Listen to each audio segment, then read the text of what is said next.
Hello, everyone, and welcome to the land of ugly wallpaper. Welcome to Top of Texas Beer Review number 2 this week of January 18th, 2016. Boy, some of the news has been pretty tough for the last week and a half. We've lost some very important entertainers who were in their late 60s a week ago Sunday. We got word of the death of David Bowie, obviously a stunning loss in the entertainment world.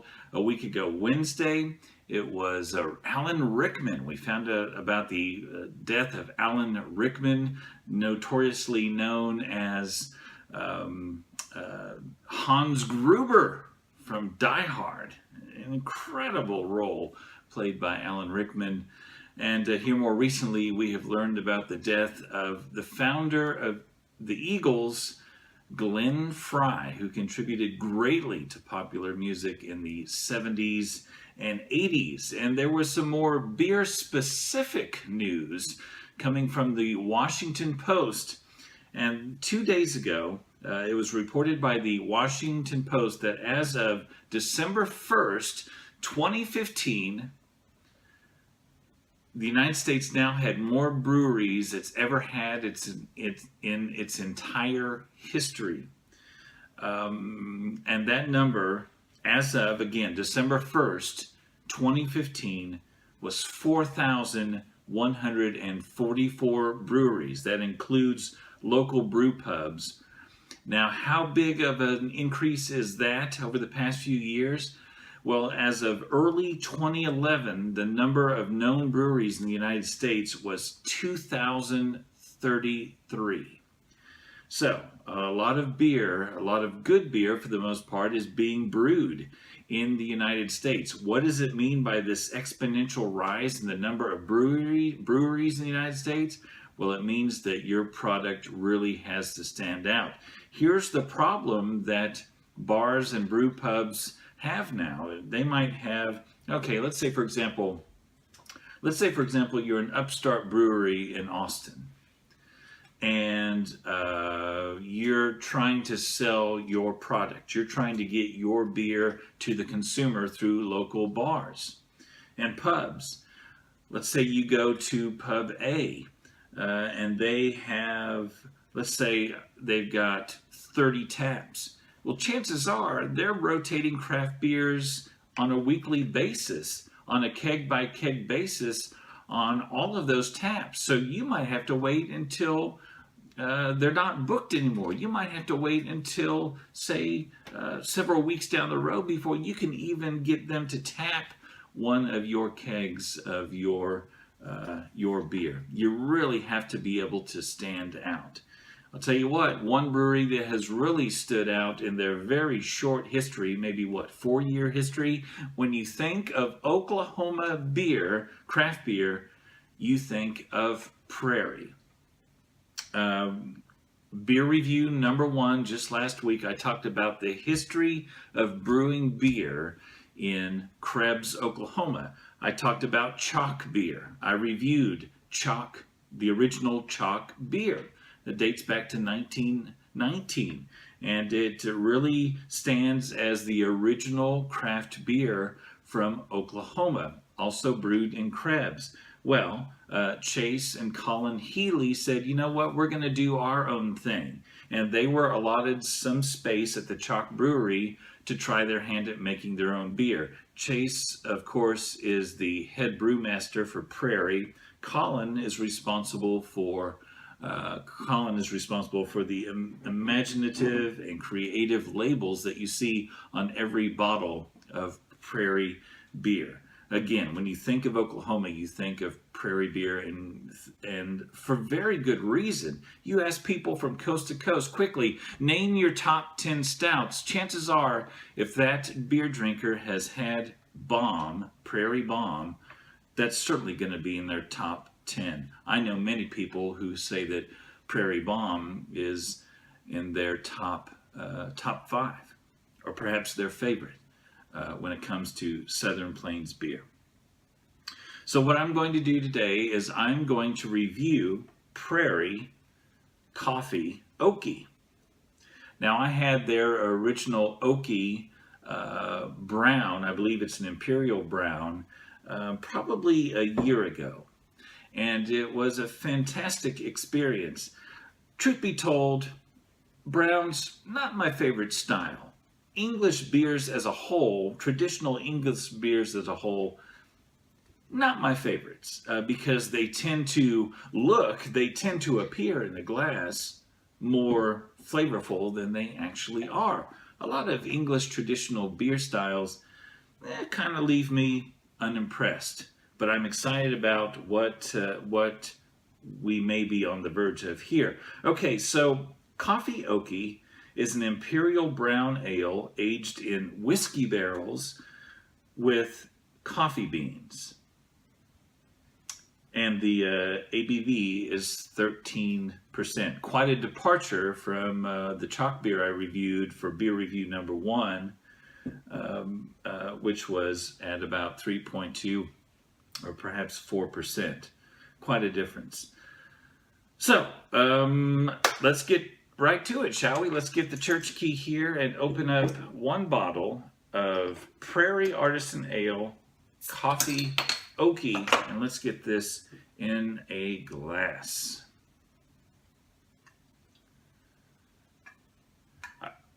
I will say of all the prairie ales, of all the prairie beers I've had, the original Okie might stand out as one of my favorites. Now, not much of a head here, not expecting that with prairie beers, not really known for an amazing head, but that by far is not a deal breaker for me. Color is a deep, deep brown, not quite black. I can pull a little bit of light through the ale. Definitely brown, and far more brown than your traditional brown ale. But this is not traditional. Chase will be the first to tell you that he has no hang-ups about adjuncts.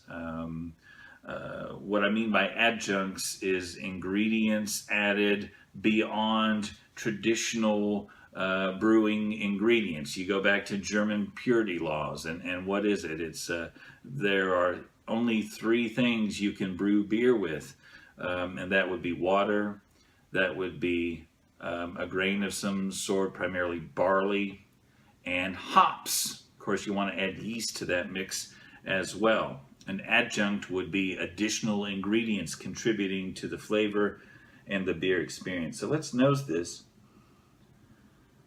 Oh yeah, really pulling coffee out of this. It is, after all, Coffee Okie. Immediate arrival of coffee.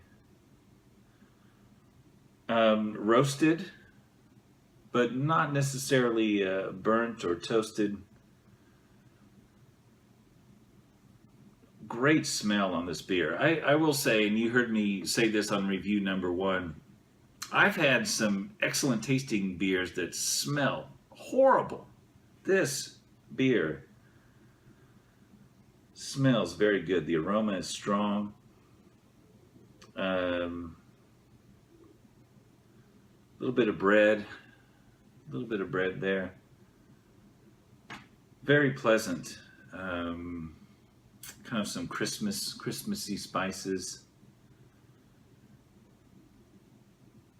Smells really good. So let's taste Coffee Okie and see what we get.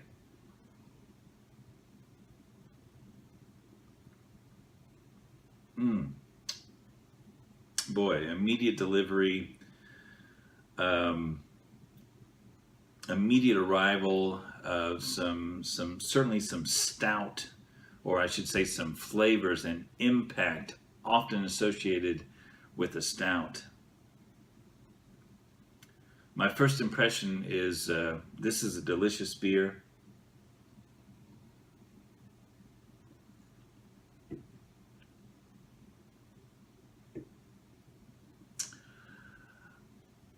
Obviously the alcohol is there, but not to the point where it's overwhelming the entire drink experience, flavor experience. Perhaps adding a little bit of sweetness.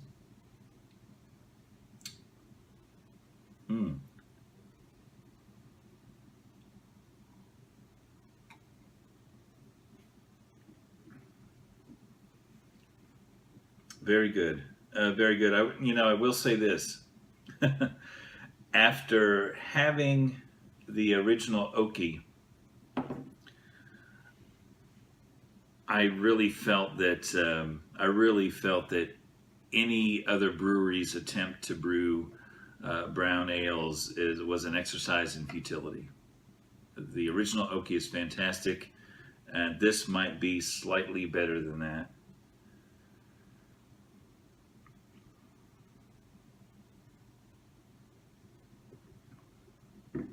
Something I wanted to touch on, and I really would love your comments if you'd be willing to comment about this particular topic. What I hoped to capture with these reviews was an honest, a genuine first impression. In other words, I wanted to sample beers I had never drank before. I wanted to sample beers for which I had never seen a single review. In other words, prior to opening this bottle, I had not gone to Rate Beer, I had not gone to Beer Advocate, and I had never had this beer before. I wanted to capture at the moment my first impression of this beer. But you probably know as well as I do that we may not have a complete experience, a complete impression. We may not have a complete opinion of a particular beer until perhaps we get to the second sip of the second glass of beer we've had.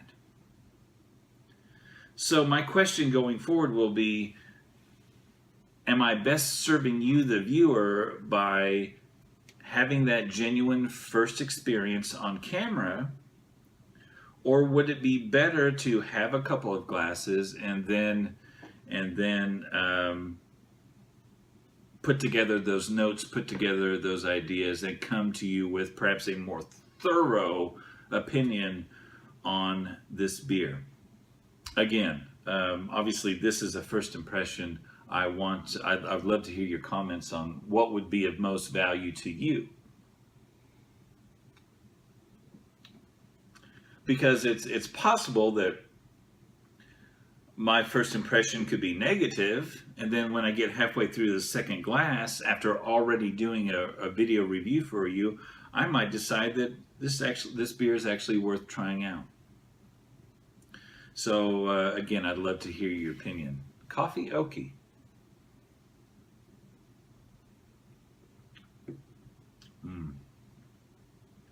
Very good.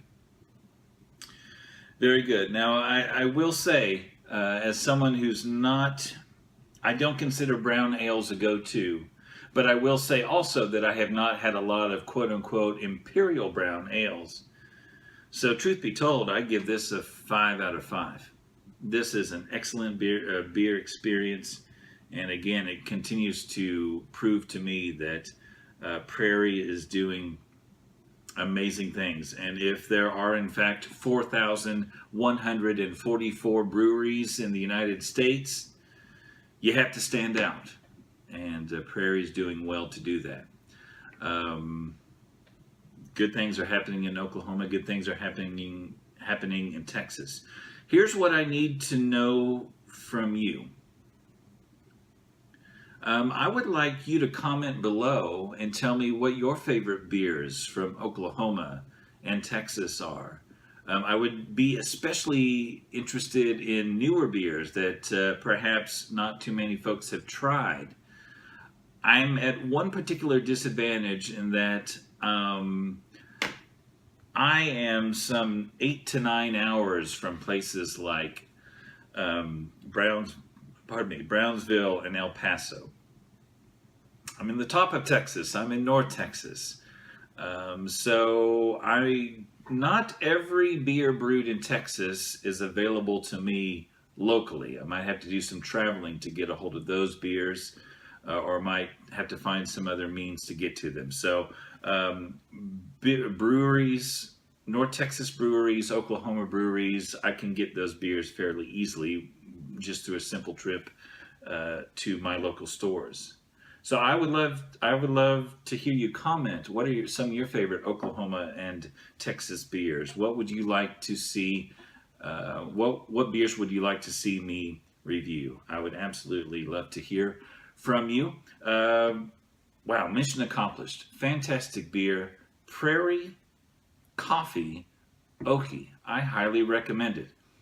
So, until next time, I'm JFK. This is Top of Texas Beer Review number 2, and cheers to you on your craft beer adventure.